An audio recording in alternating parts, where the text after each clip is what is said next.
Well, hey there, all you beautiful Texans. Welcome back to the James Show. It's News Talk 820 WBAP, now on FM at 93.3. All right, now that we've had a cool 24 hours to assess what's going on, what happened in the Madison school shooting, let's start making some conclusions here. Lieutenant Randy Sutton with thewoundedblue.org is kicking us off today.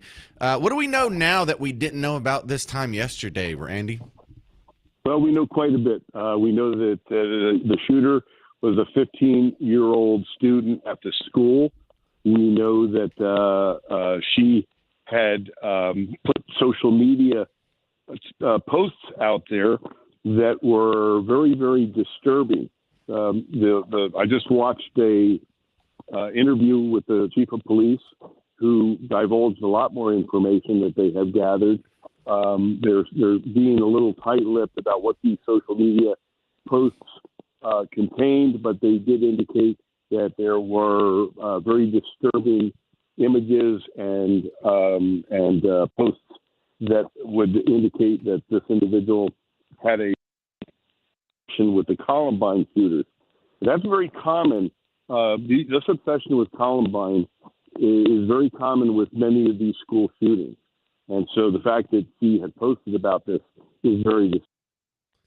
Yeah, so what's the deal with the copycat? Is it just because they're the ground zero for the school shooting cultural phenomenon? Well, the Columbine shooting was one of the deadliest in history. It actually was a watershed moment for law enforcement in that law enforcement changed its tactics following that shooting to be much more rapid in their entry to the schools. So Columbine seems to be like the most observable school shooting that these individuals seem to obsess about. Now, we also know this, that apparently this teenager did not target these people specifically, that everybody in the school was a target, according to the chief of police. So it's indiscriminate shooting, and then so apparently about suicide as well. So all of these indications are very clear warning signs that were apparently ignored. He had media or social media, a whole dearth of social media, including pretty much all of the normal platforms. How strange is it that this is a female shooter? It's overwhelmingly male, but we've had two now in the last couple of years, the Nashville one, this one, and what in the Joel Osteen church shooter, wasn't that also a female? I believe you're right on that, but it's still unusual. I mean, you look at the number of shootings, astronomical. If you consider all of the shootings that have taken place now have been indiscriminate. Sometimes the school shootings that take place, some are gang related, some are very targeted. But the indiscriminate, this is the scary stuff here. The indiscriminate shooting where the entire school is targeted, that's unusual, and with a female shooter. So this is disturbing. The true motivations haven't been discussed yet, but they will be, I'm sure. They're looking right now for trying to ascertain whether the quote manifesto, unquote, that has been circulating out there on social media, whether or not that is in fact accurate, that it belongs to her, or did she one of the things that's being investigated is, did she tell anybody about this before? That's going to be a deep part of the investigation. Yeah, these are all good questions. I hope we know pretty soon here. Thank you for your time, Randy Sutton. Your law enforcement expertise is very appreciated. Find some of his work at thewoundedblue.org. Thewoundedblue.org. See you, Randy. Thank you. All right, now we need to have this conversation. I need to talk to you. And a lot of the same questions I was asking Randy. Now that we know more about the shooting, let's go through some of the bullet points here. Well, I guess we don't have to hear about assault rifles being all scary and we got to ban them. And did you buy this gun from the gun show loophole? Did she get a private transaction in the parking lot of a gun show without a background check? No.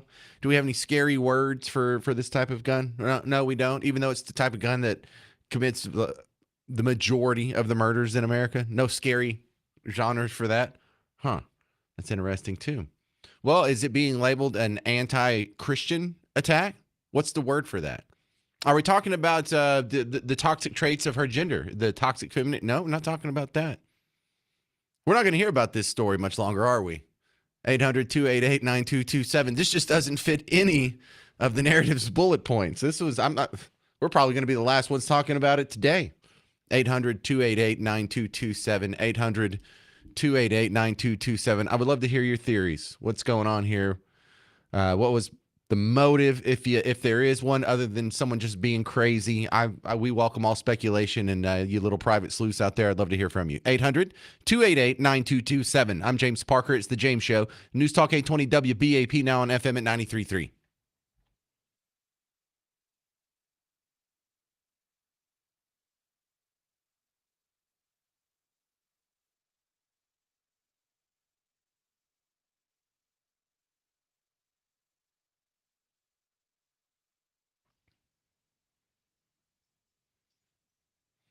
Sports fans, James Parker here for the Prize Picks app. I open up my Prize Picks app just to see what's going on tonight, and they have a couple of these little freebies that they throw out there.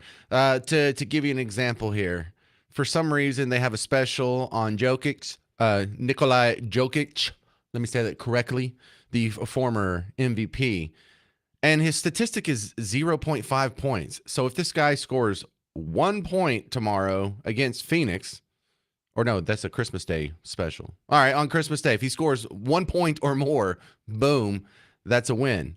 So you make a lineup of 2 to 6 players. You can find a couple of good deals like that if you want, and just turn a little bit of money into a little bit more money and have a little bit extra fun with the sports you're already watching. I'll make it even easier for you. If you download the Prize Picks app, you use promo code WBAP, like this station. First off, they give me credit for having such a great audience. But then also, when you play your first $5, you get $50 in promo cash, which you can play and turn into real money just like I did. So download the Prize Picks app. Use promo code WBAP for $50 in playing cash with your first $5. Prize Picks. Run your game.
Hey there, welcome to the James Show, News Talk 820 WBAP, now on FM at 93.3. Thanks again to Steve, who spent part of his Friday, Saturday, and Sunday separating out all the chicken wings at the Richardson Bar and Grill. So when we go tonight and hang out, if you get the hot wings, all right wings. That's the special for the James Show meetup, Richardson Bar and Grill. Anytime after 7, I'll probably be there. If you want to come hang out. If you have any more questions, you can either call or email me, james@wbap.com. All right, top story of the day. We've learned a little bit more about the shooter, and now that we know more, your thoughts, 800-288-9227. This is Craig in McKinney. You're on WBAP. What do you think, sir? Hey, what's up, James? Thanks for taking my call. Yeah, so I think you're onto something, man, that this isn't going to be covered very much longer because they're covering up all sorts of school shootings. For example, there was just one in California 2 weeks ago where 2 kindergartners were shot, and the guy's reasoning behind it was he was anti-Israel, pro-Palestinian. Yes. And, like, why didn't we hear anything about that on the news? You know what I mean?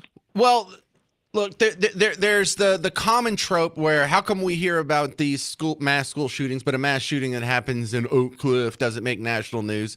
And, you know, there's a decent explanation for that. You know, the people that are getting rolled up in some drive-by are usually people that are already in the game. It's easy for people on the other side of town to avoid, so they don't see that as part of their world anyway.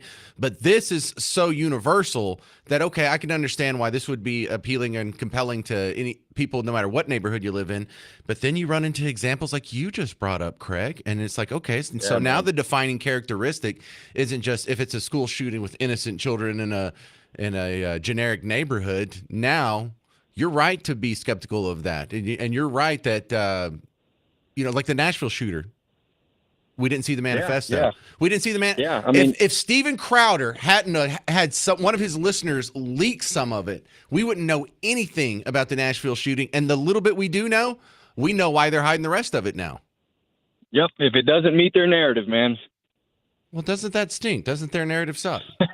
Right? All right, brother. Thanks for taking my call, man. I appreciate it. Yeah, and so Craig thinks just like a lot of us do, and he's probably also thinking too, hey, was that bought from the gun show? Was that bought from the gun show loophole that y'all are so concerned about? Did she use a bump stock? Did she use a bump? No, not a bump stock either. Well, we're told that if we curtail these freedoms, you know, if we infringe on these gun rights, well, then we'll get safety. But we didn't get safety. Was it an AR-15? Was it a scary assault rifle? Was it? No, it wasn't one of those either. Oh, that's so weird. Well, was it one of these toxic masculine guys? No, it wasn't a dude. You can't blame guys. Can't blame, you know, straight white men are the bane of everyone's existence. I get it. We can still be the bane of your existence, but this wasn't our fault. So what? We don't even have the word for anti-Christian. Christophobic? Jesusophobic? Jesusophobic? I don't know what the Latin cognate would be. But, you know, there's probable, likely, possible anti-Christian angle here. That was one of the things that we learned about the Nashville shooter that they tried to hide from you. So here we go. We have more anti-Christian attacks than we have like legit like these race hoaxes that pop up, you know, whether it's George Floyd or, you know, we learned about Duke Lacrosse, you know, we had that confirmed to being a hoax. Everything from Tawana Brawley to Hands Up, Don't Shoot. I mean, all that's lies. But gets far more attention than the anti-Christian shootings because, you know, the other overlap that you just heard me talk about with the first guest, Randy Sutton, is that for your entire life, there hasn't been female mass shooters. I mean, there's like the monster case where there's like a serial killer there, and there was like Bonnie Parker. No relation, running around with Clyde Barrow up here shooting people, but on their own, all these mass shootings that you've seen, whether it's Columbine or whether it's San Bernardino or whether it's so many of these other situations, all dudes. Until what, the last couple of years? So then we have a trans-deluded girl that shot up at her Christian school with clear anti-Christian motivations. We had the trans woman or trans dude, woman that is trans, shot up the Joel Osteen Church earlier this year. Free Palestine etched into her gun. And now we have this one. That's 3 mass shootings, anti-Christian targeted mass shootings by females. And look, to be fair, we hadn't really had that much anti-Christian violence in your lifetime either. But this is sort of a new event. I mean, we've had people that hadn't been big fans, but like this, no, it hasn't been like this. There hasn't been sort of an animosity here between the trans community and the Christian community. And look, the point remains to be seen whether or not how woke this girl was. But when you look at what's being leaked online, and I hate to report on this because I really can find no evidence that she's trans. And for the part of the social media posts that she's made that have been leaked, it looked like she's not a Team Red person. One of them does have her using the N-word, and so you see people seizing on that and saying, "Oh, look, it's another MAGA." How can you tell? She uses the N-word. When does a MAGA person use the N-word? You know, the racial slurs and Jim Crow, segregation, slavery, that's all on your side of the aisle, pal. That's not anything indicative, much less endemic to Team Red. So get out of here. But there's no rush. There's no rush to find a motive on this one because it's not gonna be good. And look, another thing we can point out now that it's been 24 hours, and I hated saying it yesterday, but I'm glad I did because we turned out to be right again with Ann Coulter's law. Ann Coulter's law says after a mass shooting or terror attack or some event like this, the longer they wait to tell you the demographics of the perpetrator, the less likely it is to be a white male. Or she might have said white Christian male. But the point still stands. They were pretending like they didn't know yesterday. We don't know the race of the person involved or the gender of the person involved. Yeah, you do. Yeah, you knew. You just didn't want to rush to get it out there. Doesn't fit the narrative. You want everyone to get their little emotional the bias set in before they have to start overcoming the truth. And what a bullet we dodged with Kamala Harris. She spoke about it yesterday. Of course, she wants to end gun violence. But someone sent this to me, and they're like, doesn't she sound drunk? And if you watch the whole speech, at the beginning, she kind of does. But when she talks about the shooting, she sort of starts to sound sober again. So let me just play the drunk part, and then we'll get to the actual meat. But you can answer this question. Does she sound drunk here? Is Kamala Harris drunk? I know, and I feel so strongly. The future of our country is bright. It is bright because of all of you. And I want to thank Lauren for her kind words and her commitment to your community, Lauren, and for the example you are setting. It is so good to see all of you. So, well, you know what? Yeah. Does she sound drunk there? I mean, kind of. But look, she's vice president. This was like 6:30 in the evening. She doesn't have any tie-breaking votes to cast in the Senate, so she really doesn't have anything to do. Let her have a couple beers, man. But here's the part where she talks about the shooting. Let me start with just what has happened actually yesterday before I begin my other comments about the horrific shooting yesterday in Madison, Wisconsin. Of course, it's another school shooting. Thank you. Another community being torn about and torn apart by gun violence. And of course, our nation mourns for those who were killed, and we pray for the recovery of those who were injured and for the entire community. But look, as we hold our loved ones close this holiday season, we as a nation must renew our commitment to end the horror of gun violence, both mass shootings and everyday gun violence that touches so many communities in our nation. We must end it, and we must be committed to have the courage to know that solutions are in hand, but we need elected leaders to have the courage to step up and do the right thing. But she didn't say anything. That could be the answer to any problem on earth. Hey, James, what should we do about health care? Well, we should know that the solutions are at hand, and we should do everything in our power to end it and implement those solutions. And then everyone can just go, woo! That's the solution. James, what should we do about the price of groceries going up? Well, we should realize that there's solutions in hand, and we should have the courage to implement those solutions. Woo! It's fixed. He has the answer for everything. James, what do we do about slow internet speeds? Same thing. 800-288-9227. Boy, we really dodged a bullet. Could you imagine having to listen to that for the next 4 years? Coming up next, we're going to talk to my lawyer friend, Jeremy Rosenthal. I got all kinds of legal questions about the Luigi, the CEO assassin, about what's going on with the shooting yesterday, and is it legal to shoot a drone out of the sky? We got all kinds of important stuff coming up, so stick with us on The James Show. I'm James Parker. It's News Talk 820 WBAP, now on FM at 93.3.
Hey there, welcome back to the James Show, News Talk 820 WBAP, now on FM at 93.3. If you have any comments for the big show, 800-288-9227, 800-288-9227. If you have a question for my next guest, my lawyer buddy, Jeremy Rosenthal, you can either call in and maybe just get Garrett to type it on the screen, or you could just plop a message on Facebook or YouTube or whatever you're watching this on online. It pops up on the screen and I can ask him. Jeremy, welcome back to the big show. I need to talk to my lawyer friend. So you got a minute? I got a minute, man. Yeah, I love it. Let's let listeners kind of fire away. I'm ready, man. This is getting my adrenaline going. Let's do it. All right. I know you lawyers get all excited when we talk about the insanity plea. Some people have proposed that for both the United Healthcare CEO killer and now the school shooter from yesterday. But I think people don't understand what a long shot that is and how rare it works. What are the rules around that? Great question. And yeah, the insanity plea is very controversial. So insanity, what it means from a legal standpoint is that a person didn't know what they were doing was wrong. Let me give you a clear-cut example, okay? The CIA has put a chip in your head, and they're communicating the invasion of the Wicker people from another planet, and Walmart announces in your mind that everything is free because we've got to stock up for the invasion. You go in and out of Walmart 5 times, get all the groceries you need, don't pay for it, get arrested for theft, okay? You don't understand what you were doing is wrong, or in your mind it was okay. That's the insanity defense. And it can apply to any crime that it requires intent, including murder. So the standard is that the defense has to prove by a preponderance of the evidence, halfway, that they didn't know what was going on, that they didn't know what they were doing was wrong. And yes, to your point, it's a real mountain to climb. So I think the best way the people understand it who haven't been legally steeped like you is use a real world example. And I think the best one of that would be John Hinckley shot President Reagan. He's actually out. He's not in prison. You can shoot the president and still be out of jail or out of prison or whatever. I think he lives like in Highland Park or something. I know he lived in Lubbock. That was I'm a Red Raider, and that was like one of the hey, let me tell you about this town. But yeah, that's a perfect example. And I mean, look, and what happens when you are found not guilty by reason of insanity is, in most instances, you're going to go to a state hospital instead of a prison, which my guess in New York State is not going to be a lot better. I don't think it's a lot better anywhere. But you are, though, if you are not guilty by reason of insanity, you do have a chance of at some point getting out, depending on your status. Again, and John Hinckley Jr. has taken. I mean, that guy takes a lot of heat, obviously. He shot Ronald Reagan, as he should. But that's been that's a good case in point. Right. I hear the big difference between the state hospital and the regular prison is the drugs are better. All right, let's talk about Luigi shooting the United Health CEO. Why are they talking about extradition? I figured this was a done deal. Is there anything that can get tripped up here? What's going on with that? Not much. Extradition between one state and another state is about getting the paperwork right. And you can ask for or demand, if you will, if you're not going to voluntarily get extradited, you can demand what's called a governor's warrant be produced. And it's like the Secretary of State from New York State is getting some paperwork over to the Secretary of State in Pennsylvania. If, for instance, if you have a case, like if I have a case where I don't think the state of wherever, fill in the blank, South Carolina really cares about because of whatever petty that they've done. Maybe they screw it up. Maybe they don't get it right. Maybe they botch it and your person goes free. They're going to get this one right. I'm guessing he's on their radar. When you're extraditing people from one person to another, from one country to another country, then you have international treaties. Then it gets a lot stickier. Right as I say that, Alvin Bragg comes up to a podium. It turns out Mangione will no longer fight extradition to New York and has been officially indicted by Alvin Bragg in Manhattan. So breaking news on that. Should have asked that question 30 seconds later. It wouldn't have happened. All right. It's okay. Now we know. Let's look at the shooting from yesterday. Depending on what's in this woman's manifesto or this young lady's manifesto, there might be an insanity defense here. I mean, I can't imagine there's a rationale for someone to go do a shooting, but also it's a girl, so that there's an extra weird facet there because girls don't get treated the same when it comes to these shootings. The Duke lacrosse lady's about to get out of prison. She only had to do 18 years for killing her ex-boyfriend. So a lot of complicated variables in yesterday's shooting. Yeah, there really are. And what I'm kind of curious to do now, I don't know if the shooter yesterday survived or not. She did not. She did not. Okay. I hadn't kept up. What I did hear, what was interesting to me in the first place, my mind went because we had the shooting in Georgia, and we had the Michigan shooting parents, the Crumbleys, who both have been prosecuted this year. The first thing that when I heard on the news was the parents in Madison, Wisconsin are cooperating with police. My question is, are the police looking at mom and dad? And is that going to be kind of the motion of the ocean here? And to see how does a 15-year-old get a firearm? And to see, if were there red flags here that got missed? And if so, how obvious were there? And because I do think that prosecutors now, I think that's going to be their first instinct. And look, the 15-year-old parents, they lost their daughter too. Your heart breaks for everybody in that community. But it'll be interesting to see if that's something that gets looked at here. Yeah, if she had survived, you think maybe an insanity defense would work in a case like this, or is there just no precedent for it? Because I'm also interested if she had survived, how different she would be treated because she's female and 15. Yeah, that's a great point. And I don't know that. Yeah, I don't know that she would be treated differently or not. These from a legal standpoint, had she survived, she would have. I'm assuming Wisconsin's insanity law. The insanity rule is really the same almost in every state, but in every state it's codified probably a little bit differently. It's called the McNaughton rule. There you go. My law school professor would be proud of me. I remember the McNaughton rule, which is that they didn't appreciate essentially that what they were doing was wrong. So you would have the same standard for her. But in this instance, like with the manifesto, from what I've read about her, she's getting radicalized online. She's getting into neo-Nazi stuff. She's on web pages where they're glamorizing mass shooters. So it's with the same thing with Mangione too, right? It's going to be the premeditation that the prosecutors are really going to sharpen their teeth on, and they're really going to go and look at that stuff hard because it's the premeditation, right? Which sort of says, yeah, no, you weren't afraid of the Wicker people. You were, this was your thing, and you wanted to hurt people. So, where did this Wicker people come from? That doesn't sound very hypothetical. If you keep using it, was that one in one of your textbooks or something? Everything I learned under Texas Rule of Evidence 503(b)(2) is subject to the attorney-client privilege. There you go. We'll just leave it with that. Maybe there's the Wicker people. Maybe there's not. I see. All right, Jeremy Rosenthal, TexasDefenseFirm.com. Appreciate your expertise, sir. All right. Have a great afternoon. Thank you very much. Oh, hey, are you coming to hang out tonight, 7:00, Richardson Bar and Grill? Man, you know what? I would love to. I'm going to go ahead and say that.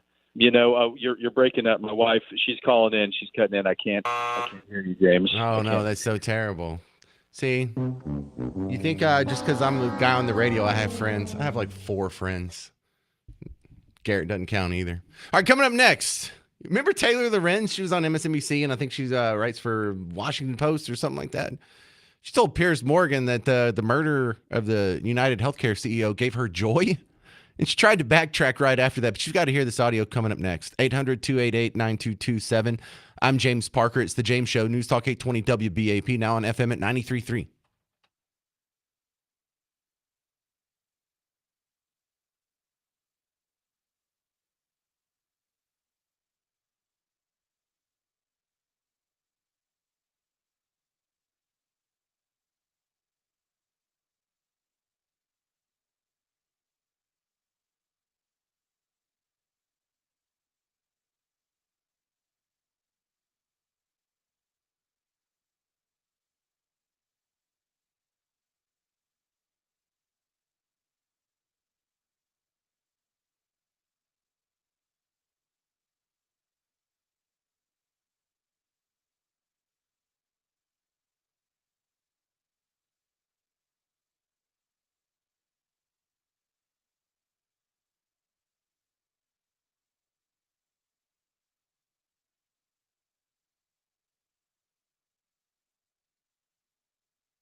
Hey there, welcome to the James Show. It's News Talk 820 WBAP, now on FM at 93.3. Jamal over here on YouTube says, how does one even go about shooting down plasma? What does he talk about? Oh, yeah, the title of today's show is what's the best way to shoot down a drone? Oh, so Jamal doesn't think it's drones up there. He thinks it's plasma. That's interesting. You ever heard of those plasma balls or lightning balls? I'd had one guy tell him a story about those, and I've never seen one with my own eyes. But he says, you want to do story time real quick? We'll go back. Way back when your host was waiting tables in college, there's another guy on the wait staff who had just gotten out of the Navy, and he did the sonar in a nuclear submarine, just like you think, with the headphones on. Bing, bing. He just listened to bings all day. He said that in the nuclear sub, there's actually 2 nuclear reactors, and it switches back and forth between them like once or twice a day or something. But in that just fraction of a millisecond where the connection is flipping back and forth, enough raw energy escapes that it makes a plasma ball. He called it a lightning ball. And he's like, if you're in the room when that happens, you just sit still, because if you run, it'll somehow be attracted to you and shock the crap out of you. But usually it just like floats off and dissipates when it hits metal. I have no idea how true that is or not, but you know what, Jamal? Until someone admits what's going on, that's not a bad guess. Points for not just buying into everyone else's explanation of drones, even though I do think it is drones and not a plasma ball. Okay, here's a disturbing little piece of audio. You know Piers Morgan. I know you've heard him plenty. Taylor Lorenz. She is someone who shows up on MSNBC. She doxed and exposed the Libs of TikTok account holder. And I think it's Washington Post. Anyway, she just wrote a book. And the last she was on the show was like last month. We were having a good laugh at her because she's going on her book tour wearing a mask. And I mean, like in 2024, she is going to like the Books A Million in like Rochester, New York, upstate, and wearing a mask. Anyway, here she is on Piers Morgan. And this is a creepy little exchange right here. Why would you be in such a celebratory mood about the execution of another human being? Aren't you supposed to be on the caring, sharing left where, you know, you believe in the sanctity of life? I do believe in the sanctity of life. And I think that's why I felt, along with so many other Americans, joy, unfortunately, you know, because it feels like... Seriously? I mean... Joy in a man's execution? Maybe not joy, but certainly not empathy. Because again... We're watching the footage. How can this make you joyful? This guy's a husband, he's a father, and he's being gunned down in the middle of Manhattan. Why does that make you joyful? Thousands of Americans that be murdered. So are the tens of thousands of Americans, innocent Americans, who died because greedy health insurance executives like this one push policies of denying care to the most vulnerable people. Now, if this sounds familiar, it sounds exactly like what happened after the Bernie Sanders volunteer showed up at the Republican baseball practice in D.C. and shot up the place. Just started squeezing off rounds, almost killed Steve Scalise.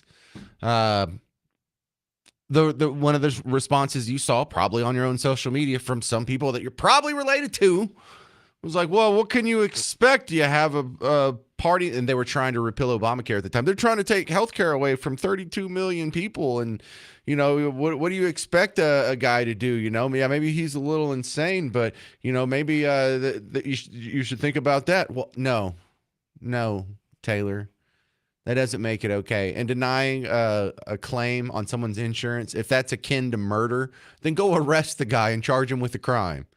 If not, it sounds like you're just trying to excuse terrorism, because I mean, this is. And I don't want to overuse the word, and I'm not saying that to be sensational, but the literal definition of terrorism is violence or intimidation for a political cause, to further a political movement. Doesn't this fit that? Ooh. Oh, we have another terrorism, but it's terrorism that Taylor Lorenz likes. So would it be fair to go ahead and let's put some more description on it? Left-wing terrorism. Oh my goodness, there it is. Anti-capitalist / socialist terrorism. strikes again. Is it labeled such? What's the word for it? 800-288-9227. 800-288-9227. That's pretty disturbing stuff, wouldn't you agree? All right, Steve Miller Band is coming to WinStar Casino February 28th. You can get tickets now at winstar.com. Or it's one of our contests we have going on right now. You text the word free to 800-288-9227. Not Steve, not Miller, not Band. For some reason, you text the word free to 800-288-9227 if you want a chance to win a pair of tickets. The rest of us, get your tickets at winstar.com. All right, coming up next, we're going to talk to an immigration attorney, get you all caught up on what's going on the border. And for the rest of you who have already sent me messages, I might as well just repeat it. Yes, tonight we're having the Tuesday Brews Day unofficial James Show meetup, Richardson Bar and Grill. Anytime after 7, I'll probably be there from like 7 to, 11 or midnight. So just come on out. Your phone knows where it's at. So just ask your phone. It'll probably give you directions and everything. I'm James Parker. It's The James Show. News Talk 820 WBAP, now on FM at 93.3.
Welcome back, all you beautiful Texans. It's the James Show, News Talk 820 WBAP, now on FM at 93.3. Yeah, let's go. Well, while drones and school shootings have been getting a lot of share of the headlines to start off this week, immigration still churning in the background, and here to help us make some sense of it, Kate Lincoln Goldfinch. She is an immigration attorney. Welcome back to the James Show. And crowd is happy to see you again. Okay, so we have sort of an idea of what we can expect, at least in the first, 90 days, maybe just the first week of what Trump's going to do. What effect is that going to have on legal immigrants? Let's talk about them first, the legal immigrants that are already here. Well, I think that we're going to see a lot of different actions that impact various programs. So some of the things that Trump has said he'll do is, attempt to end birthright citizenship. So that what that might look like is that children born to immigrant parents in the United States might have difficulty obtaining U.S. passports after their birth, for example, or people who have naturalized might have their citizenship reviewed by what they're calling a denaturalization unit, which is going to go in and investigate for fraud in cases. People who have green cards or work permits will probably start to experience delays and difficulties in their cases. We saw processing times in the last administration double during Trump, 1.0. And so what that means is that people who are in regular immigration process with U.S. Citizenship and Immigration Service just experience difficulties and delays in their cases. And then ultimately, I think some of the things we're going to see really quickly is this, emphasis on interior deportations, whereas in the first administration, there was a lot of focus on the border. This go around, there's going to be interior enforcement, and that will look like people who have outstanding orders are going to get picked up at their houses, but we'll also see a lot of work site audits and raids that is going to impact, the economy, I think, pretty significantly early on in the administration. What about the people who are here on asylum claims? They haven't had their court date yet or had that all processed. If they're awaiting it, do these people, do their odds go down of being able to stay? Sure. I mean, once someone's in an asylum proceeding, the jurisdiction over that person and what happens with them lies with the immigration judge. But what we saw the first go around, again, is that, resources are cut, which, lengthens and creates difficulty, but also we start to see just different, policies, memos, executive orders, attorney general certification. So the immigration court system is actually part of the Department of Justice, which is part of the executive branch. It's not part of the judicial branch of the government. And so the attorney general of the United States can certify a case to him or herself and issue what's called a precedent decision, which impacts the way cases are decided. So even though these are court cases, the executive branch and the president has a lot of control and power over how the cases are decided. So I think asylum will get harder, cases will get more challenging, but ultimately people will still they will have access to the court system if the laws are followed. Okay, so let's talk about what's missing. Trump 1.0 had travel bans that he implemented, or at least tried to implement in a couple of times. I haven't heard anything about a travel ban this time around. Am I just missing that, or did that fall off of the policy toolbook? I have heard about some here and there, and I think there was a section on that in the Project 2025 plan, so we might see that again. I mean, the travel bans were blocked in federal court the first go-around pretty quickly. There were a lot of, there were so many policies in Trump 1.0 that there was one for every 4 days he was in office. It was sort of a nonstop, a barrage at what can we do that's going to hold up in court. And so they know a lot this time about what will survive federal court challenge, and those travel bans were blocked pretty quickly by the courts. So maybe they're not focusing on them as much because they don't think that they'll survive litigation. All right, Kate, what about the business owners or managers around here that depend on foreign labor and some of these visa programs? Is there anything you would be telling them to do to prepare for January 20th? Absolutely. This is a really legitimate concern. One of the ways that they're going to go after undocumented workers is through the job sites. So that means they're going to be conducting I-9 audits of employers. So these employers, everybody who employs immigrants needs to have a lawyer on hand who helps them think through conducting the I-9 audits. And then if there's a raid at our work site, who's going to be the response person? What are they going to do? Is there an area that's labeled private where, agents can't enter without a warrant? Are we clear on what that is? And who do we have in our workforce that's an immigrant? What are their needs coming up? Do they have a work permit renewal happening? Do they need to explore other options? How can we provide that to them?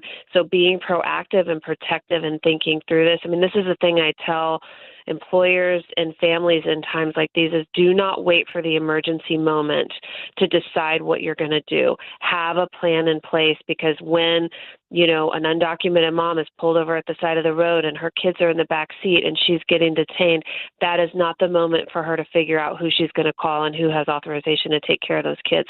She needs to have a plan beforehand, as do the employers. We need to be thinking and preparing right now because we know what's coming. It's not a secret. All right, this is Kate Lincoln Goldfinch from Lincoln Goldfinch Law, and it's exactly like it sounds, lincolngoldfinch.com. Thank you very much. Appreciate your expertise, Kate. You're welcome. Yeah, it's got to be tough if you're one of those business owners. You might want to call her or someone like her, because things are going to happen. I imagine it's not going to be the same for Trump 2.0. But your thoughts, 800-288-9227, 800-288-9227. All right, coming up next, you're going to hear some audio coming out of Detroit that sounds like a Texas story and has to do with, should you be allowed to shoot shoplifters? 800-288-9227. I'm James Parker. It's The James Show. News Talk 820 WBAP, now on FM at 93.3.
All right, you're going to like this story. This will make you think. Should you be allowed to shoot shoplifters? I know the silly, easy, reductive elementary school line would be like, well, no life is worth some material. Okay, that's nice. But you and I both know that if you're going to have a law against theft, then somebody's going to lose their life eventually. You know, there's going to be people who get arrested and they'll resist arrest. And when things escalate with police, eventually you're going to have someone that dies from it. So anytime you ask if something should be illegal, you're really asking, should the enforcement, is this so important that it should be enforced even to the point of death? And every law should be that important. You know, this is why it seems silly to go after people who just print money and do counterfeiting bills. But if, you know, we don't put a stop to that, this whole thing collapses pretty quick. Same thing with theft. We see what happens if you don't properly punish theft, thievery. If you go to the other extreme, you know, they just repealed that in California because it was so nasty, basically encouraging it. And also you can think of it as, you know, in economic terms, if you're just living on a deserted island and you have one tribe on one side of the island, there's another tribe of like 12 people on the other side of the island, and they keep taking stuff from you, you're going to die. If they keep taking resources from you, you don't have an abundance of resources like you do in modern civilization.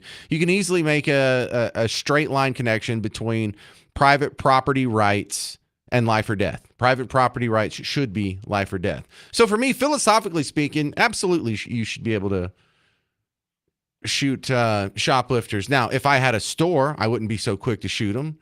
I realize most shoplifters are probably just kids having a good time or people who are taking so little that it doesn't really matter. But if it gets to the point to where it is threatening your business or it keeps happening over and over, or if in the process you feel threatened at any point, there's not a whole lot of sympathy that goes out when I hear terrible stories like this.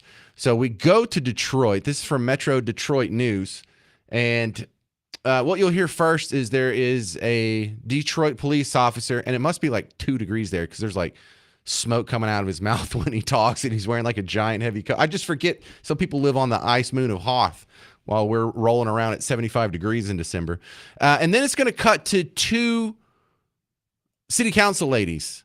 And the city council women here have some very strong opinions that disagree with me. Their names are Angela Whitfield Galloway and Mary Waters. So that's the 3 people you're going to hear in this report from Metro Detroit News about the shoplifter getting shot at a gas station. There's a gas station. An employee of this business over an incident that appears to be shoplifting came from behind the glass outside and began discharging a firearm at an individual whom they suspected of shoplifting. Those actions putting this community in danger is not okay. It is not acceptable. It's despicable. It's inhumane what has happened here. And this is one of the second incidents that has occurred at this location. And I'm hoping that this gas station will be closed permanently with a capital P.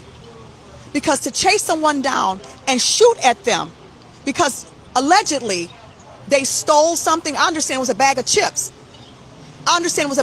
Whatever it was. His life was worth more than $1. It couldn't have cost more than $1. They could have replaced that. Come on, you have to value life more than that. And until we continue to get the type of respect in our community that we deserve, we're going to shut them down. All right. There's a couple of easy philosophical pushbacks on this. Life is worth more than $1. Yeah, fine. Then don't steal. You don't have to worry about losing your life over a bag of chips. You know, that argument always goes both ways. But also, like, if life is worth more than $1, and it's no big deal if someone just takes $1 from you.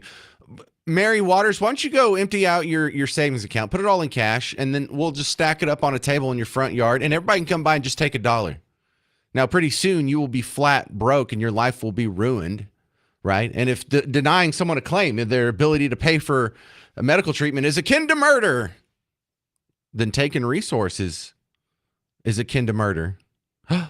Oh my goodness, we've already established that precedent in y'all's warped way of thinking when y'all said nice things about the guy who shot the United Healthcare CEO.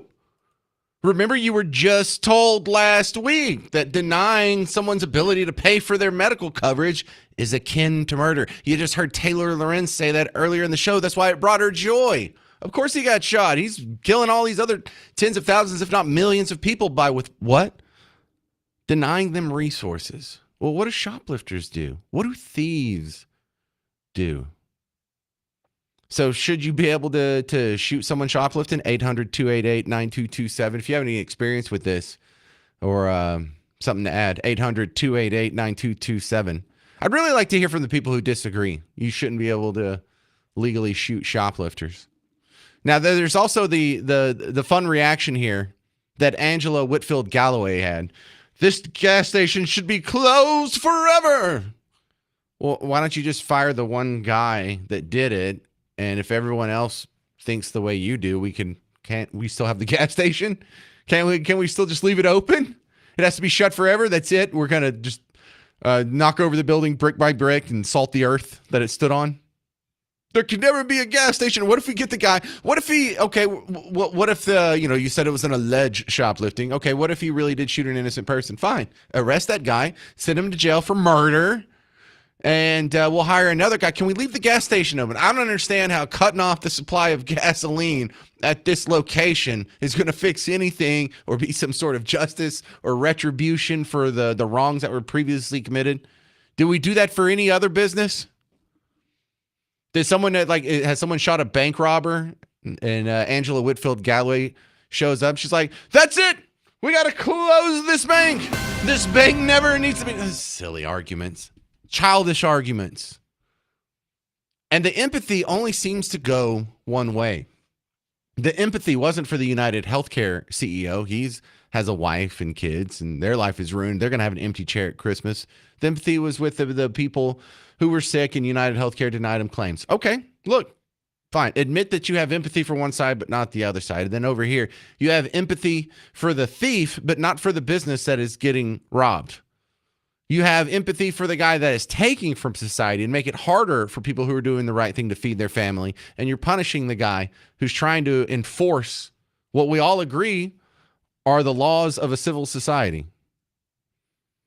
See, you can't take the mantle of empathy and rub it in your opponent's face if you're not truly empathetic.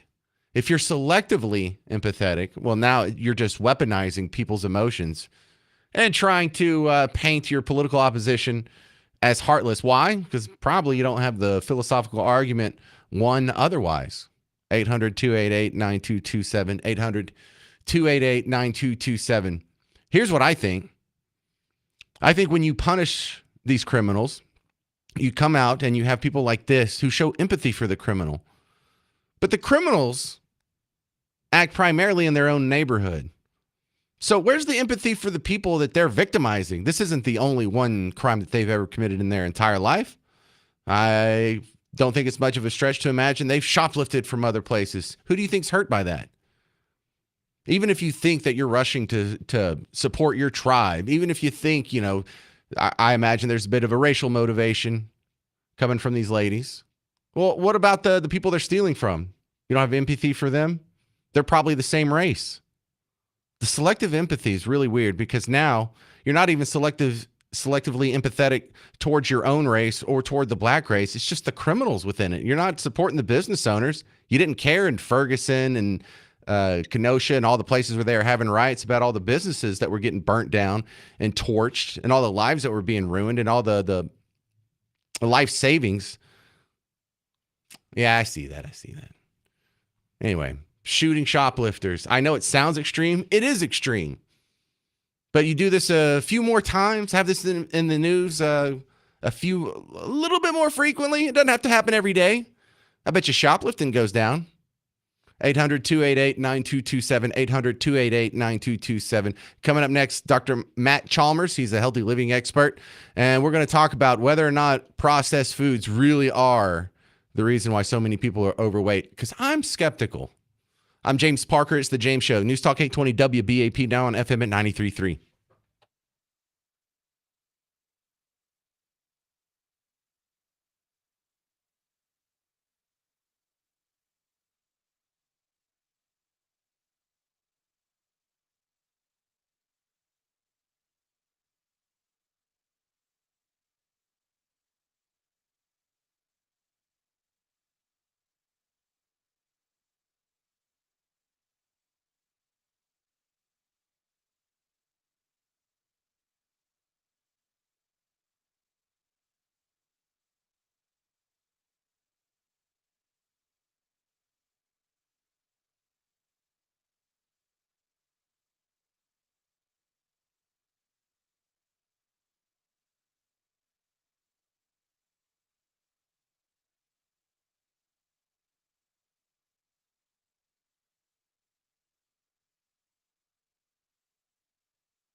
Hey there, welcome back to the James Show. It's News Talk 820 WBAP, now on FM at 93.3. I am your host, James Parker. My next guest helps keep us in shape, and if we need a little scolding, he's pretty good at that. And I mean that in a good way. Dr. Matt Chalmers is back on from chalmerswellness.com. Welcome back. Thank you, sir. Before we get into this new study about ultra-processed food, you know, there's a lot of things that we've been talking about in the last couple of shows that I want to bounce off you first. Number one is, you could probably just hear this. Elizabeth Warren is claiming that RFK wants to bring back polio and get rid of fluoride. Let me say just play goodbye this. to your smile and say hello to polio. You know, I would laugh if it weren't so scary. All right, that's enough. She's saying he wants to get rid of the polio vaccine and fluoride in the water. Let's do the polio vaccine first. Trump already replied saying we're not trying to get rid of the polio vaccine. It's just some of the rules around vaccines have been changed, and we're going to review that. Your thoughts? So the biggest issue is that these things have not been studied nearly as well as we'd like them to. So, for instance, a lot of these, they just monitored the patient for 4 days, 5 days, and said, oh, they're fine, nothing happened to them.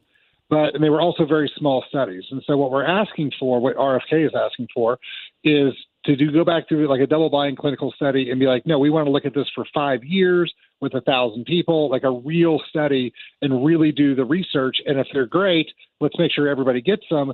And if there's problems, let's figure out how to fix the problem. So they're not trying to get rid of anything. They're just trying to get better research on them. So I figured, though, the polio vaccine would be kind of settled now. I took the polio vaccine. I hadn't got polio. Seems to be working for me. You know, and there's a lot of things that have actually helped with polio besides the vaccine. Like one of the big things is sanitation. Like, have we cleaned up the standing water? Have we cleaned up, sewage issues? Have we cleaned up some of the chemicals that are in our foods and stuff like that that's making us unhealthy? Well, look, I'm not arguing with you. When you say it like that, wouldn't one of the greatest healthcare inventions in human history be toilet paper? You know what's funny is the thing that's helped humans the most from all medical function was washing our hands. And that when that research came out, the guy who said we should wash our hands was laughed into literally an insane asylum because the medical at the time was like, that's silly. Until Pasteur came out and said, yes, bacteria and stuff, germs are a thing. Everybody thought it was just silly to wash your hands. And so doing the research and really taking a second look at things is really kind of a smart idea. What about fluoride in the water? There's a lot of research showing that fluoride competes directly at the thyroid for iodine binding sites, Ooh. and it reduces thyroid function. And there's secondary research that reducing thyroid function seems to reduce IQ in adolescents. So having fluoride in the water while you're pregnant is problematic from certain research. And this is just another one of those things where we want to look again at the research and say, maybe we shouldn't be putting fluoride in the water. Maybe we should, but let's take another look at the research. Well, that explains why I'm such a damn genius. I grew up where we didn't have fluoride in the water. We had a well water, and we actually had an electric pump. I didn't have to pull it up by the bucket by the time I was in high school. But I don't think I had fluoride in the water when I was growing up. Did I get a secret benefit? You know, there's the research is kind of split on this. I talked to my dentist friends, and they're like, no, we have great research on teeth. And, a lot of people are saying, well, if we look at the thyroid, we have problems. And so that's what we want this extra research is like, hey, we haven't looked at a lot of these things in 20 or 30 years. Let's reevaluate where we're at. And if we have problems, that we weren't thinking of the first time, because if like the fluoride was just for teeth, but we didn't think of thyroid, well, let's take another look at this research and maybe change what we're doing. Is there maybe a little truth to the stereotype that people from the country are just big, dumb animals and people from the city are cute little sissies? I mean, that's an exaggeration to make a point, but there might be a little truth to that if what you say about fluoride is true. There's a lot of like little truths in there, because if you take somebody from the country who's out working in the fields and, actually doing physical labor versus somebody who sits behind a computer all the time, you're going to have one person who has a lot more strengths and one person who has, in one area versus the other. So, it's very possible that some of these things where we've changed, like you look at the Amish who don't have a lot of the medical stuff that has gone on, we see lower instances of autism and things like that. And so there is some truth to the fact that, maybe some of the things we're doing, the processed foods and stuff like that, isn't the best stuff in the world. All right, let's talk about this study that shows ultra-processed foods are connected to arthritis. Are you down with that?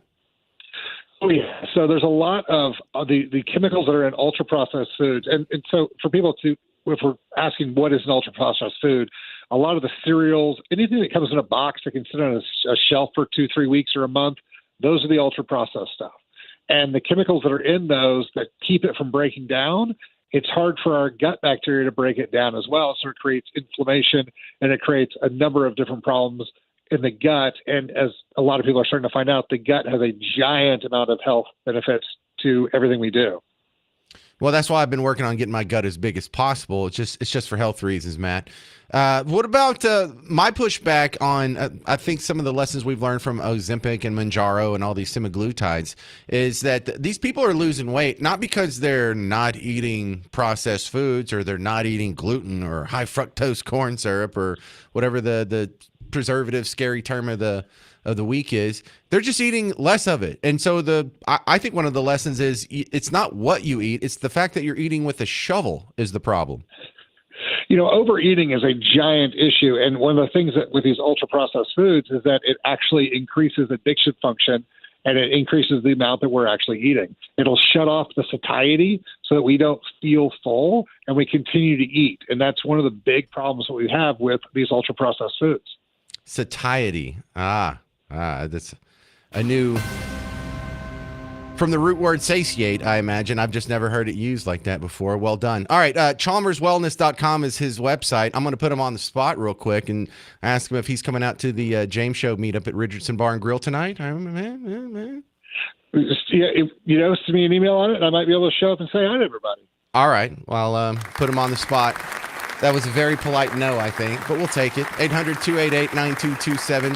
800-288-9227. Your thoughts on these health issues, because that's what's being debated right now. And this is a worthy debate to have. At least we're not talking about where people in a wig go to the bathroom. This is important stuff that affects us all. Do you have a problem with ultra-processed foods and preservatives and gluten? Because I love them.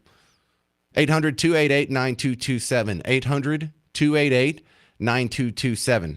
Coming up next, RFK is catching smoke from The View and Pocahontas over his stance on food, additives, vaccines, fluoride, weight loss. You'll hear it next on The James Show. News Talk 820 WBAP, now on FM at 93.3.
Hey there, welcome to the James Show. News Talk 820 WBAP, now on FM at 93.3. RFK is going on a crusade against ultra-processed food.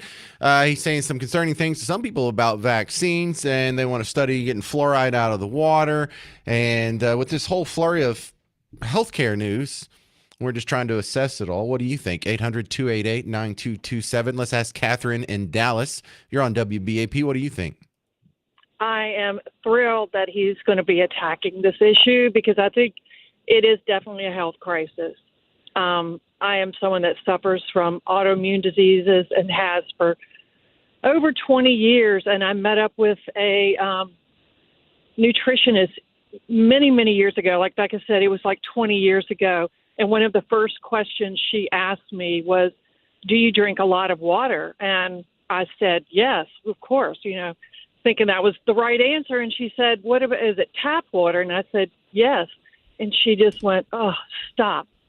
And I'm like, why? And she said, your body does not need fluoride and chlorine, those additives. She said, the fluoride is great for your teeth. You get it in your toothpaste.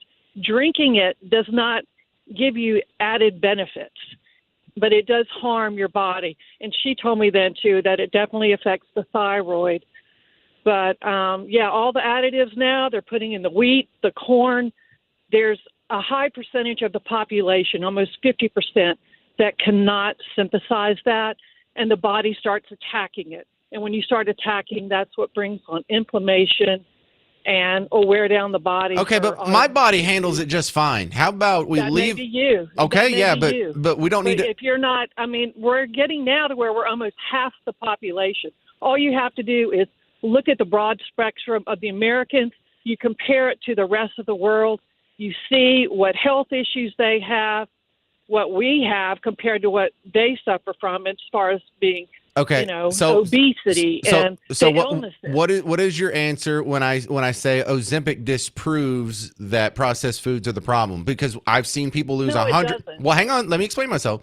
I've seen people lose 100 pounds, and it's not because they stopped eating processed food or high fructose corn syrup or preservatives or gluten or whatever.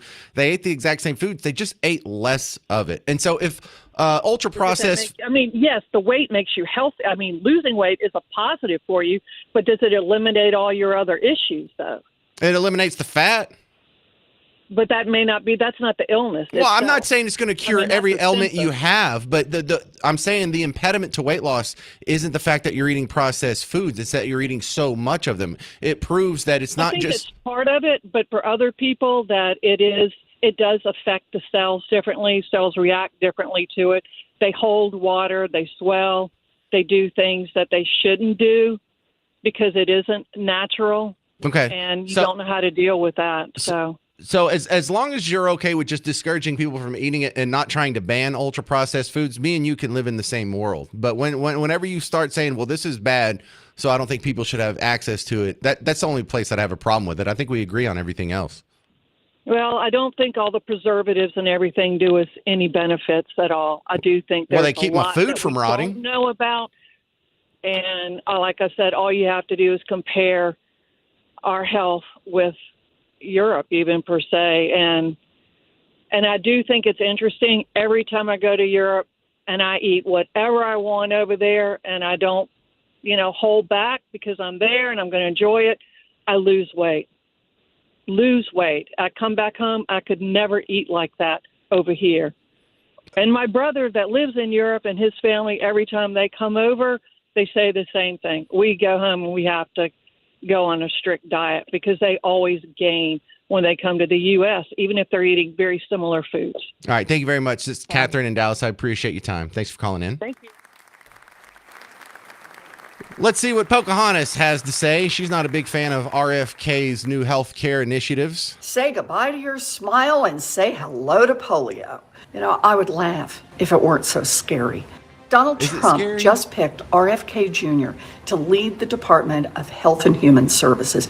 This is a man who wants to stop kids from getting their polio and measles shots. He's actually welcoming a return to polio, a disease we nearly eradicated. Welcome to polio. But it doesn't stop there. RFK Jr. also doesn't believe fluoride should be in your water, and that's what keeps your teeth from rotting. You can't make this stuff up. That's right. He wants to bring back polio. That's his official. Yeah, that's his position.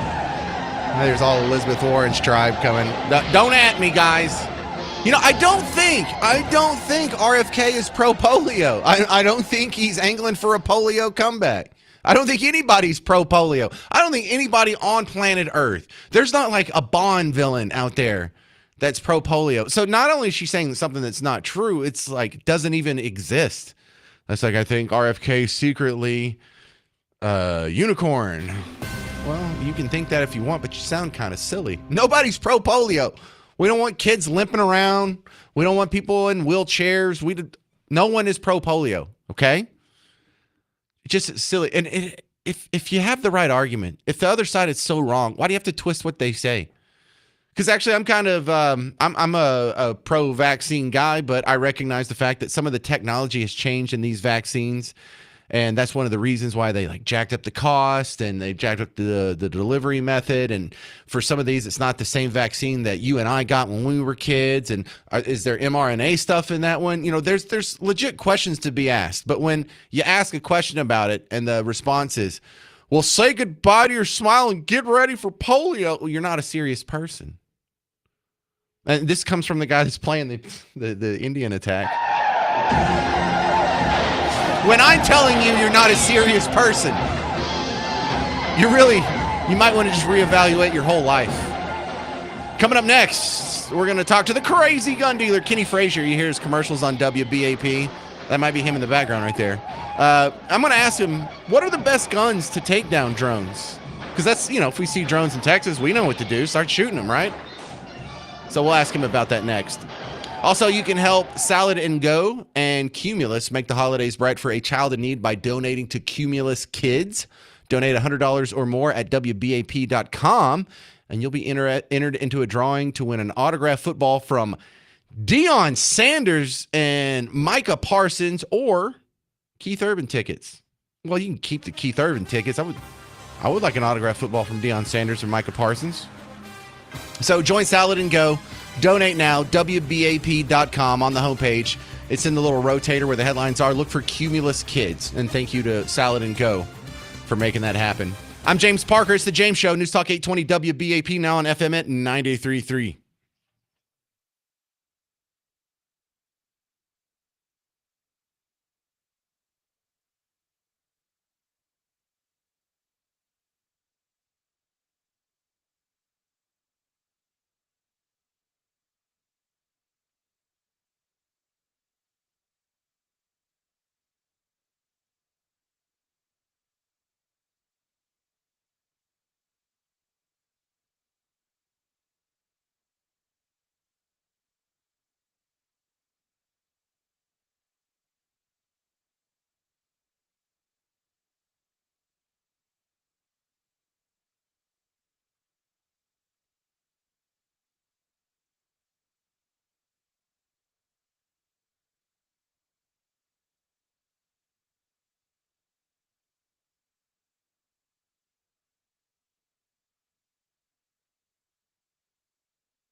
Well, hey there, all you beautiful Texans. Welcome back to the James Show. It's News Talk 820 WBAP, now on FM at 93.3. Yay, let's go. Come on out and hang out with us tonight. I know a lot of you have been asking for some sort of social hangout thing. Well, we're doing it tonight. Richardson Bar and Grill, 1411 Campbell. I don't even know why I say addresses anymore. Your phone knows. Just say phone. Take me to Richardson Bar and Grill, and it'll give you directions. So check it out. I'll probably be there from 7 to, 11 midnight, whenever it starts to lighten up. So come on out, say hi, judge me based on my appearance. I know that's what you really want to do. But also, the big hero here is Steve. Steve spent hours this weekend, Friday, Saturday, and sometime on Sunday, separating out all the chicken wings. So if you order hot wings tonight at the Richardson Bar and Grill, you get all right wings. So that's sort of the special that we're doing. And Steve made that happen. When I said that, it sounded like a good little promotion. I didn't know they came in the same package. So Steve's been having to go through that. All right, my next guest can help you with another burning question. I know you have. This is Kenny Frazier, the crazy gun dealer. You hear his excellent ads on WBAP. But Kenny, I want to talk to you about the best guns to take down drones. But I bet we have to do a little legal disclaimer here. We realize that it's against federal law to shoot at any aircraft, even if it's a drone. You can't shoot at it, whether it's manned, unmanned, doesn't matter. So all of this is pure hypotheticals, and we're not encouraging anyone to shoot at drones. However, Kenny Frazier, if they repeal all these dumb laws, what do you think would be the best gun to take down a drone? Well, I'm not sure. It depends on what kind of drone you're shooting at. But as you said, it's very important to repeat. This is all in joking and hypothetical. It is absolutely, drones are protected by the federal government, the FAA, just like planes and helicopters. Even from the smallest to the biggest drone, they're all protected. And that has to do with the fact that, drones are relatively new in the big scheme of things, and they're becoming more and more and more, but the government just hasn't caught up with them. So they have the same protection as helicopters and airplanes. And just so everybody knows, if you get caught shooting at a drone, even if you don't hit it, there's a $250,000 fine and 20 years in federal prison. Whoa, that's a lot. Yeah, it's not really something you want to do. Now, having said that, if you want to have fun with your own drone, you could certainly get some of these cheap little $30, off of Amazon type drones and stuff, take them out to my gun range, get a shotgun and launch them like a skeet, and you can shoot at it all you want to. I'm assuming if it's your own drone, but, do it at your own risk. But we'd love to have somebody do that. That'd be outstanding. So I'm concerned about the distance here, because I think if it's a closer drone, I've done skeet shooting, where you throw the clay skeets and you use shotguns for that. But, that's probably closer than I expect most of my drone shots, hypothetical drone shots, to be. At what distance do shotguns become ineffective? Well, honestly, they can be effective out to, depending, and it comes down to different things. It depends on the shot that you're shooting. It depends on the choke that you're using, which causes the different spread in the patterns, which gives you different lengths to be able to shoot out to. But you can max effectivity, you could shoot out to about 50 yards. Realistically, 25 yards is a fair shot. If you were shooting maybe at a drone or a skeet or something like that. But it's just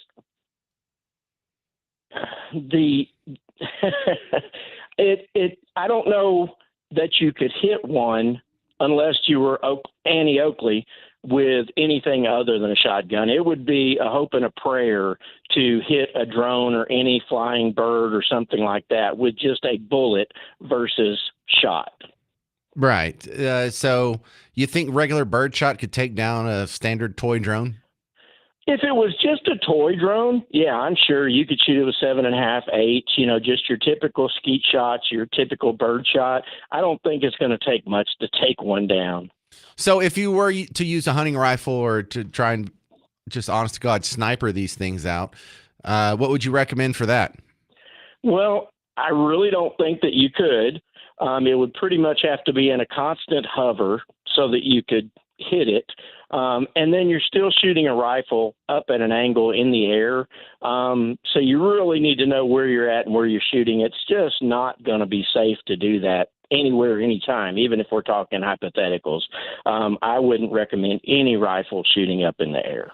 Yeah, and I was looking at the letter of the law. You can't even shoot like a ninja net up there to take down a drone. You know, so if it was like close enough to your backyard, because I've had the story from years ago. I forgot where it was, but some neighbor was using a drone to watch his neighbors change clothes, and so the guy came out and saw some guy peeking at his wife, and I think he hit it with a baseball bat, and he still got in trouble for that. Yeah. Well, that's just a perfect example of our government, though. So, but we don't want to go there right now. Honestly, as the law stands right now today, you cannot interfere with a flying drone just like you couldn't interfere, like you can't shine a beam at a helicopter or an airplane, anything like that. You cannot interfere with it while it's flying. And again, that's because drones are a relatively new issue and government hasn't caught up to it. So the FAA has just basically classified them at this time as airplanes. Well, and so they fall under the same rules and regulations. And they make some good points when they talk about you don't know if that's a drone that's, you know, taking equipment out to a first responder or to a firefighter or taking medicine to a hospital, or it could be, you know, Walmart or Amazon, a delivery drone. Also, if you shoot them when they fall out of the sky, they could hit somebody and hurt somebody for real. You know, they turn into just a missile. And then this hasn't happened yet, but I bet you we hear the story eventually, Kenny, is that someone's going to shoot down a drone, it'll land in a forest and start a forest fire. Yeah, all of those are worst case scenarios. But again, we're being hypothetical. We are definitely joking about it. Nobody should be shooting at drones regardless. If you shoot your own drone and you go out to the gun range, you want to be wild and crazy, I think you might be okay doing that. But short of that, it would be unsafe to shoot at any drone for any reason. If you have a problem with a drone around your windows, things like that, technically that's an FAA violation, but you can call your local police and then they can handle it from there. Kenny Frazier, what gun is the hot item for Christmas this year? Oh my gosh. Everything, really. I mean, you know, it's still AR-15s and carry guns. Everybody, you know, more and more people are carrying, more and more women are carrying. I think that's a great thing. Everybody should carry. And I would say in handguns, it's almost any carry gun. I mean, that's what's really, really hot. Well, and I also like to remind people that bullets make an excellent stocking stuffer. People complain, like, it's so hard to buy for dad. He already has everything he wants. Well, we could always use more bullets. Never have enough guns, never have enough bullets. All right, this is the Crazy Gun Dealer in Alvarado, Texas. How do they find you outside of WBAP, Kenny? Oh, just come on out to Alvarado and check me out, or check us out at crazygundealer.com, because nobody wants your business more than we do. There he is.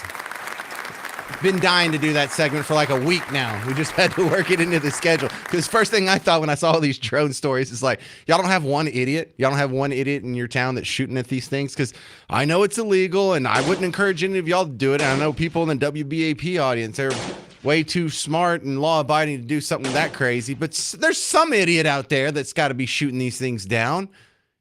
Look, New Jersey. Y'all don't have idiots up there? Yeah, I doubt it. All right, coming up next, we have a former intelligence officer saying that he fully expects Trump to be attacked again before the inauguration. He spelled his case out on Fox News this morning. You'll hear it next on The James Show. I'm James Parker. It's News Talk 820 WBAP, now on FM at 93.3.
Hey there, welcome back to the James Show. I'm your host, James Parker. It's News Talk 820 WBAP, now on FM at 93.3. Richard Staropoli was on Fox News, and just, I don't know who this guy is. He has a background in security and whatnot, and I just can't argue with people like this.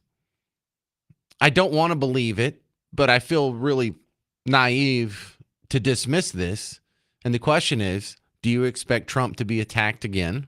You know, he was shot in the ear July 13th. There was another guy poking a gun barrel through a fence at his golf course right after that. Is it going to happen again? And more specifically, is it going to happen before the inauguration? Richard Staropoli seems to think so. I'm going to run this by you and ask you what you think. 800-288-9227. Do you think Trump's going to be attacked before the inauguration? Well, this is President-elect Trump, soon-to-be President Trump, back in office again. They are going to have a huge task before them. He travels a lot, right? Yep. I mean, he's out there a lot. Yep. Where are you with your confidence that they will be able to safely secure the president? Oh, I'm not highly confident at all. The Secret Service that you see out there today is not the Secret Service of yesteryear. Wow. Somewhere along the line, they've completely dropped the ball. That testimony that you saw today was purely a smokescreen to cover up the shortcomings of a politically compromised agency. It should never have gotten to that point. This whole talk about all these drones and these UAVs, hey, that's all great. But you need to get back to the basics. What made the Secret Service great was its ability to put human intelligence, manpower on the streets and effectively secured environment to make it safe for the president of the United States. I don't see that here. As a matter of fact, I don't think I'd be alone in saying that I certainly can see something happening between now and Inauguration Day. And it's not going to be some 20-year-old kid on the roof of a building that's allowed to get within 100 yards. It's going to be something of a much bigger magnitude. And I don't think the Secret Service is anywhere near equipped to handle that situation. Okay, your thoughts. Will Trump be attacked before the inauguration? 800-288-9227. One of the concerns that you have is after the first attack, they did not pull back on the sensational rhetoric. He was still called Hitler. You were still called a fascist for supporting Hitler. Racist, sexist, bigot, homophobe, going to tank the economy. He's going to take rights away from women, and trans people are going to get genocided, and he's going to start mass deporting everyone who's, I don't know, darker than Elvira. Just the sensational, no matter how untrue or ridiculous it is, it's still being repeated. After the second time, still being repeated. After he won, and they don't even have to scare people into votes. There's a lot of people are still sticking with that Hitler line. Now, it's not enough to obviously win the election here, but is it enough to freak some people out and take some people who are teetering on the edge of mental illness and push them over that boundary into becoming violent? There's a good case to be made that might be part of the problem with the lady who shot up her school yesterday. When you have people who feel despair, when you have people who are psychopathic to begin with, feeding them a steady diet that of the narrative that this world is unfair and it's unjust. And not only is it unfair and unjust, most of the country doesn't even care. In fact, we enjoy it. We celebrate it. We vote for it. We like it. Well, when you think the rest of the world is that evil and you're a psychopath, that makes lashing out pretty easy. In fact, that makes lashing out almost a moral thing to do. With this evil, fallen, wicked world that oppresses women, that oppresses people based on their sexual orientation, that oppresses poor people, that just denies healthcare coverage for all these people so they can die in the street. When you can celebrate the murder of a United Healthcare CEO because you've been trained, you've been conditioned to think that he's evil. That can't be helping. And so when it only takes, a handful of people in society like that to put your president at risk. John Hinckley acted alone. John Hinckley, when he shot Ronald Reagan, an absolute crazy person.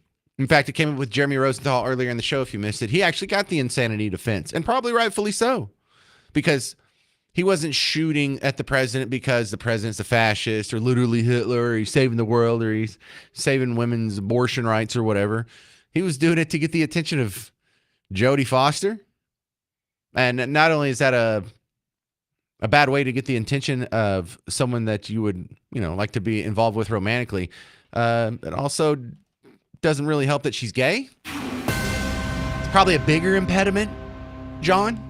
I don't think you had much of a chance whether you shot Reagan or not. But we do have crazy people out there. And that, that's the danger you have for anybody famous. That's why Taylor Swift has to have security. It just takes one crazy person out there that got to kill. Some people are just crazy, and that's totally understandable. But the rhetoric is just unacceptable. The way they still carry on and call him Hitler.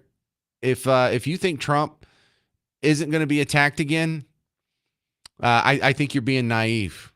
The only question is, I think, will he be attacked before the inauguration? Is someone going to try something? Because they only got about a month to go. And you could just roll down the window and hear people screeching about Hitler. You can just hear people, oh my God, they're going to genocide us. Women are going to lose control of their bodies. And it's going to be the Handmaid's Tale. And we're going to have to run around saying, blessed be the fruit and all kinds of weird stuff. 800-288-9227. 800-288-9227. Now, I don't think they'll succeed. I think the Secret Service is a basket case. We saw that on display on July 13th. Some people have problems holstering their gun and pulling it out and waving it around at a crowd, even though the threat's been neutralized. But I don't think the American people are going to let it happen. Much in the way that when we had the Westboro Baptist Church or other unsavory people protesting at our fallen soldiers' funeral when they were coming back from Iraq and Afghanistan, what did we do?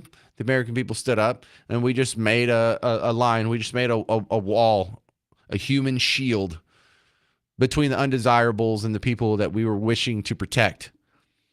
And there's big strength to be had in numbers. If the Secret Service doesn't want to give him the proper protection, I don't think that anyone's going to sit there and watch someone climb up on a roof and point a gun at him ever again. This is sort of the 9/11 effect. You realize that for your entire life, planes were being hijacked until 9/11. That was the last time. Why? Because we all know now that if that happens, just go take down the guys. Yeah, you're going to get knifed or whatever, but everyone's going to die anyway. So you might as well prevent it from landing in a building like the Pentagon or the World Trade Center.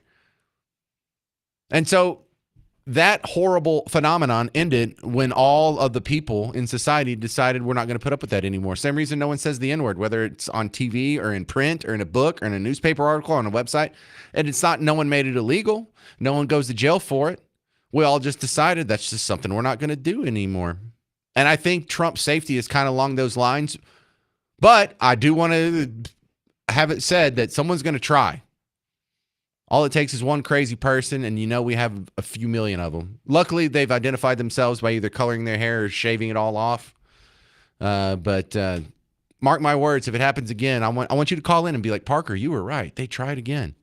800-288-9227. 800-288-9227.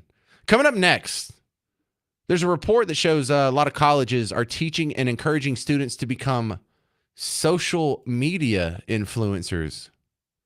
Is that a good thing or a bad thing? Because I got some real problems with it. You'll hear it coming up next on The James Show. 800-288-9227. I'm James Parker. It's News Talk 820 WBAP, now on FM at 93.3.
Hey there, welcome to the James Show. News Talk 820 WBAP, now on FM at 93.3. What are we going to do with colleges? Can we just like wipe the whole slate clean, start all over? I know you're going to lose your second favorite football team or whatever, but this is ridiculous. We now have colleges that are offering classes and even entire degrees on how to become a social media influencer. You don't need a degree for that. What's going on? Let me ask Jason Taylor. This is a guy who I saw him launch some careers. What was that, like a couple months ago? He's with CodeLaunch.com, but he's an expert on small businesses and startups. Welcome back, Jason Taylor, to the James Show. Thank you, James. Glad to be back. Look, you're somewhat of an influencer. Do colleges need to teach people how to do YouTube and be an influencer? I mean, it sounds like it's almost intuitive. Well, okay. On the surface, it may seem a little bit like that. Like, oh, here's a degree and go try to be a rock star in the 90s, but the modern day equivalent. But I think there's a little bit of two sides to this coin. I think that there is a growing part of the worldwide economy that comes from small groups or individuals that are self-employed creators, not just the classic fill in the blank like influencer for makeup and women's fashion, right? There's a lot of different types of digital content you can create that can become valuable. And there is a whole industry to producing that content. It's more than what it looks like when just a person comes on your Instagram or TikTok and they're funny or they're good looking or whatever, they do some prank and you love it and share it and you're like, wow, I'm one of the millions of people that likes this. There is a lot that went into that before it ever got even shot. There are people behind the scenes that you don't see. There's a small business and industry there, and there's a lot of people taking advantage of it. So yes, do I think that the colleges are just in the business to sell degrees to people that people will buy? Yes. And are people probably going to fail at this and end up as waiters? Yes, but there is some value to it. So the degree, I think, is what I have a problem with. You're right. There's a lot of skills that go into being an influencer, you know, how to stream audio, edit audio, make the graphics to go with it, you know, writing scripts, engineering a studio, doing the lighting, working it all with the computer, remote hookups, all that good stuff. Yeah. But a degree, I think, is where I feel like you're just ripping people off if you get an influencer degree.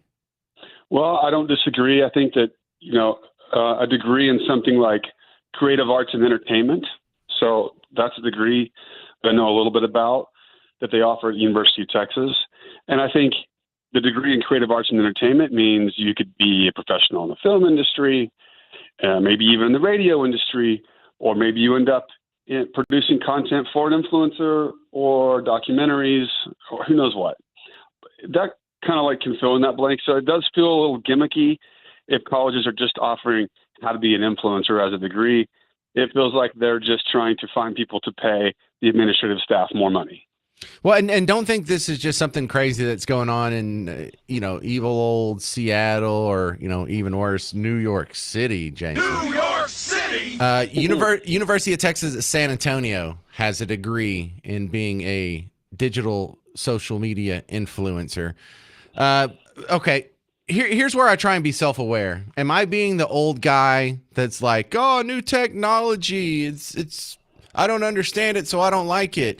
And being an influencer really is a decent career path for people to be steered toward? Well, I mean, I don't think that you're wrong. I wouldn't approve if my daughters came home right now and said, Dad, I switched my degree to social media influencer. I would say, no, you switched your location to my house. You're not going to college anymore. So, yeah, I don't disagree. But I still think that there is probably a wider description of this field than is just a social media influencer that has value and that is going to continue to grow in value as the creator economy, the self-employed creator economy continues to grow, which it has been continuously for a decade. All right, so what's the latest with Code Launch? Last time you were on the show, I heard rumors of a Netflix pilot. Is that still happening? Have they seen it yet? Did they approve it? Did you sign a 5-year contract? What's going on? We are busy planning the next year's Code Launch event schedule, where we take tech startup founders, we help them build their products and launch and get funding. We're planning next year's schedule. We're definitely going to hit Mexico, Canada, and have the World Championship in November in Dallas again. But we can't really release any details. We definitely are putting all the awesome content we got together from last month's World Championship. And we're going to have an awesome pilot that hopefully you will see on streaming platforms maybe 2025. Well, I think, Jason Taylor, you are responsible for launching more careers than the UTSA influencer degree program.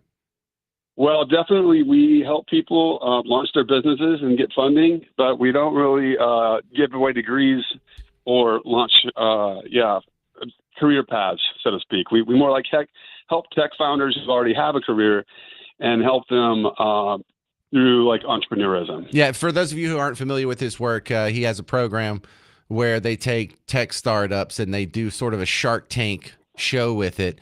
And so a bunch of people compete. This is my idea. This is how it's going to work. And they try and get venture capitalists to buy into it. It's just like Shark Tank. I mean, that's a fair comparison. I'm allowed to say that, right?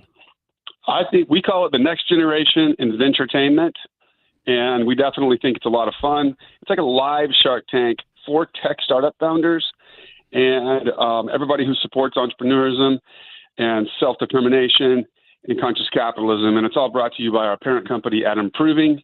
You can find out a lot more about it at codelaunch.com. So if there's someone with a tech startup or an idea for a startup that's brewing in their mind right now here in the DFW area, how do they get in on your program? Well, they just go to codelaunch.com and then sign up for the newsletter.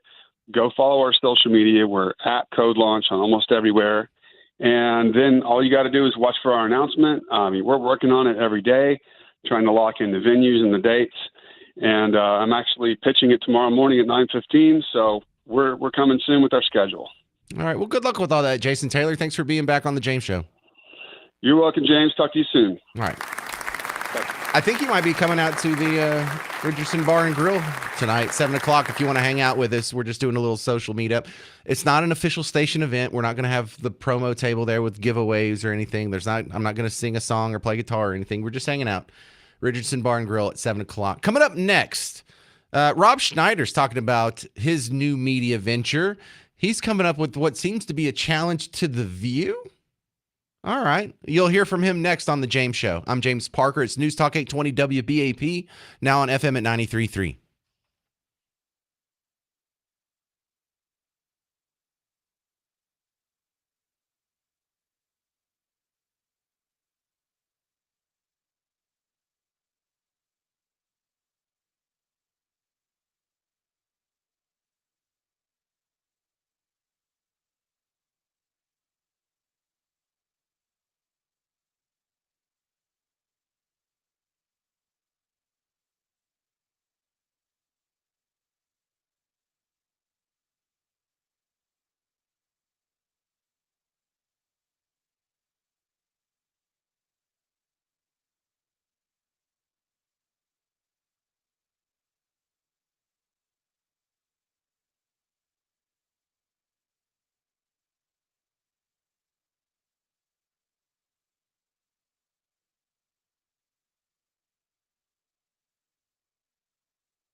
Hey there. Welcome to the James Show, News Talk 820 WBAP, now on FM at 93.3. Just checking my email. I don't check it every break, but I try to. Apparently, I missed a few emails from the last hour where it seems like everybody in North Texas with an email account is okay with shooting shoplifters. Couldn't you shoot them fast enough? I think I got like 8 emails. They're like, just shoot them all. Just shoot them. There's good target practice. So, oh, my goodness. Okay. Good Lord. These people don't like shoplifters. Y'all should go start a store, man. Go start a store in the bad part of town. We'll knock that shoplifting problem right out. All right, I heard something that it sounded interesting.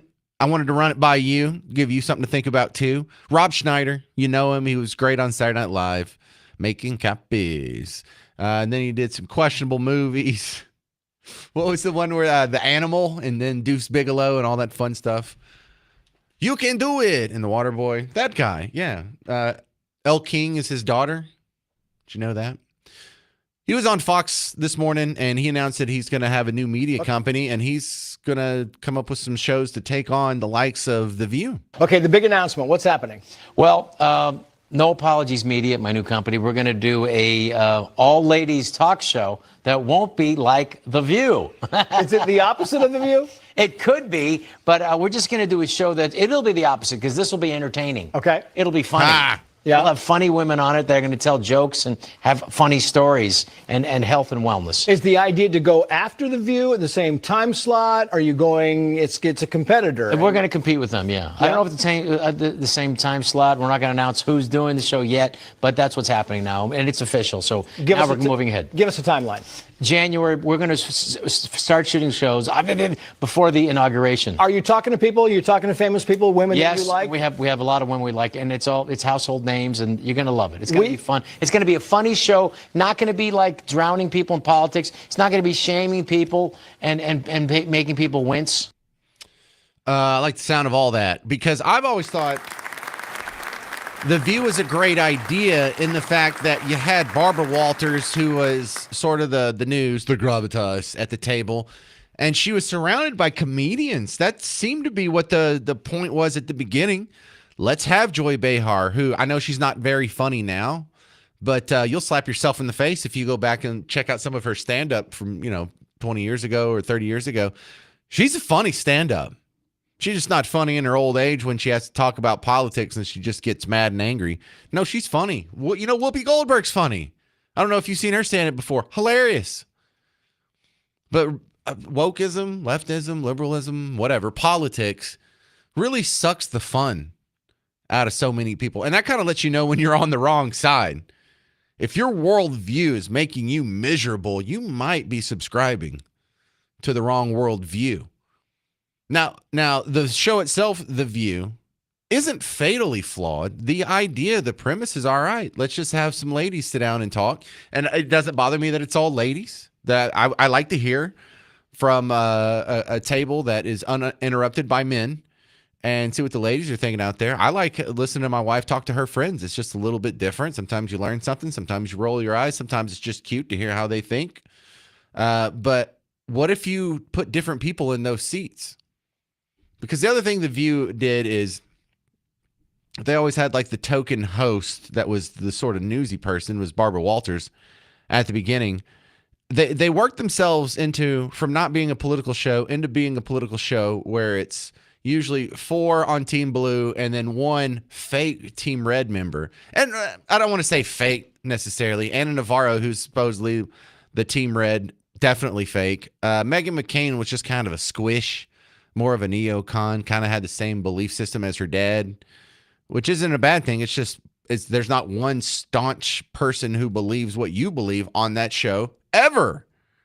And so how would the discussions be different if maybe the roles were reversed and there was 4 Team Reds and 1 Team Blue in there? Would they be able to get away with some of the stuff that they were saying? When we were talking about RFK yesterday or Joy Behar just coming up with her howitzer cannon full of disinformation. Oh, he's found liable for rape. Oh, he called Nazis very fine people. Just every misinformation, every trite, hack, disproven hoax that you've heard of. Would it even be able to last for a few seconds? What if the audience didn't cheer for that like seals whenever something dumb was said? I think that'd be interesting to see if it came on at the same time as The View, and it had a similar platform, mind you, how it would do. We're not going to get that with Rob Schneider's platform. The thing that I think would be a close analog is comparing this to what Dr. Phil just did. Dr. Phil, had his notoriety that kind of started around the same time as Rob Schneider's, but his career was always tied to Oprah, and then he had his own talk show for years that was actually pretty good for a daytime talk show, but it was still owned by a network. He wasn't his own boss. There was people telling him what to do. They were probably trying to steer the content and keep the sponsors happy, keep the money flowing. And he split off and he made Merit Media, and he just tried to start that earlier this year. And the content on it's fantastic. There's nothing wrong with every highlight I've seen from the Dr. Phil project that he's doing here in town. I think it's in Fort Worth somewhere. It's all been good. It just doesn't have the platform. It just doesn't have the notoriety. It just doesn't have, when you're flipping through the channels, it's not one of the things that easily pops up. You have to go seek it. You have to go find it. And so it's not just going to be good content that's going to win the day. There also has to be the platform for it. There has to be, that's what makes Joe Rogan so powerful. It's not that he has good content. It's that about 4 million people are going to listen to this episode he's spitting out this week. Even if it's with someone you haven't heard of, it's still going to get millions of people. So that's huge. I just think let's keep throwing stuff at the wall. Some of this is going to stick. But for every new person that tries Rob Schneider's company or that tries Dr. Phil's company, or for the other things we have going on, even here in Dallas, we have The Blaze with Glenn Beck. People who are watching that, every eyeball that's watching that now isn't watching ABC, NBC, CBS, CNN, MSNBC. Everyone that's tuning in to Steven Crowder, who I believe is still in the Dallas area and has his studio here, this is the new media.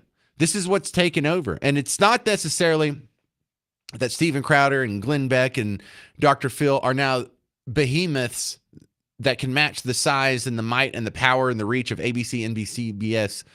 It's just that we have so damn many of them now. And it's democratized thought.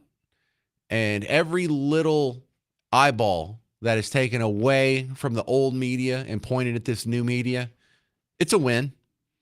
So I hope I'm all the luck in the world. I love the idea. I would love to see a sane version of The View. I know some ladies who would be fantastic for that right now. And I'm thinking in the radio world. So whenever that comes out, I'll keep an eye on it. If you see it before I do, send it to me because I can't wait to watch it. All right, tonight we are having a James Show meetup event. This is an unofficial event. It's not a station event. There's going to be no planned entertainment. There's going to be no band or karaoke or trivia. There's going to be no promo table with freebies on it. It's just for you to come say hi to me, and then really the important part is for you people to meet each other. It's so hard to find like-minded people, these days, and safe, a safe group of friends. People you don't have to worry about accusing you of being a Nazi or a sexist or a racist or a bigot or a homophobe or anything.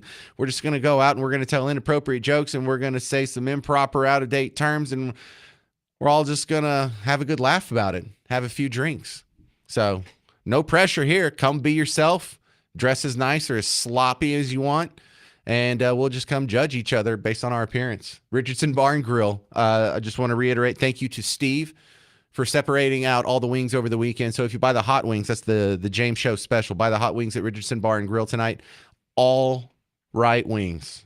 And that's thanks to Steve. Steve did that. He made that happen. So come on out and say hi at 7 o'clock. Richardson Bar and Grill. Your phone knows where it's at. Campbell, just east of 75. Stick around. Mark Levin's coming up next. I'm James Parker. This has been The James Show on News Talk 820 WBAP, now on FM at 93.3.